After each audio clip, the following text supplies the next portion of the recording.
Hello viewers, আসসালামু আলাইকুম। শিক্ষা উপহারে আপনাদেরকে স্বাগতম।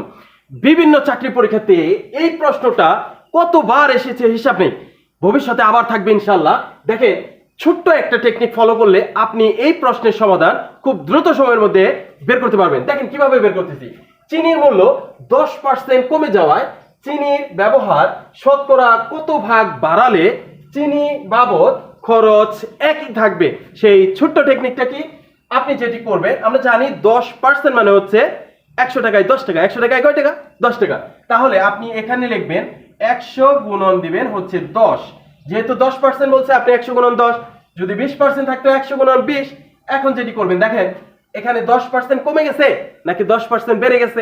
হ্যাঁ, 10% কমে গেছে। যেহেতু 10% কমে গেছে, তাহলে 100 থেকে 10 বিয়োগ করে দিবেন। আর যদি 10% বেড়ে যেত, তাহলে 100 এর সাথে 10 যোগ করে দিলেই হবে।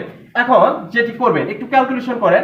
দেখেন 100 গুণন হচ্ছে 10, 100 থেকে 10 চলে গেলে কত থাকে? 90। আমি যদি একটু কাটাকাটি করি, তাহলে এখন এই 9 দ্বারা 100 কে কি করব? 9 দ্বারা 100 কে আমি যদি ভাগ করে দেই, তাহলে কত হয়? 9 11 99। দেখেন এখানে বিয়োগ করলে থাকে কত? 1। তার মানে এখানে হচ্ছে 9, এখানে হচ্ছে 1। তার মানে আমার হচ্ছে সঠিক অ্যান্সার মুহূর্তের মধ্যে কিন্তু চলে আসবে। আপনি জাস্ট এই টেকনিকটা একটু ফলো করবেন। আমি আবার একটু মনে করিয়ে দিচ্ছি।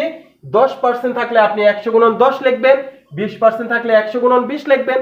আবার দেখবেন যে এখানে 10% কমে গেছে না 10% বেড়ে গেছে। যদি 10% কমে যায় তো 100 থেকে 10 মাইনাস করে দিবেন। যদি 10% বেড়ে যায় তো আপনি এখানে 100 এর সাথে 10 যোগ করে দিবেন। দেখবেন মুহূর্তের মধ্যে আপনার কিন্তু অ্যান্সার চলে আসছে। যদি ক্লাসটা ভালো লেগে থাকে, অবশ্যই একটি লাইক করে আমার চ্যানেলের পাশে থাকবেন। সকলকে অসংখ্য ধন্যবাদ।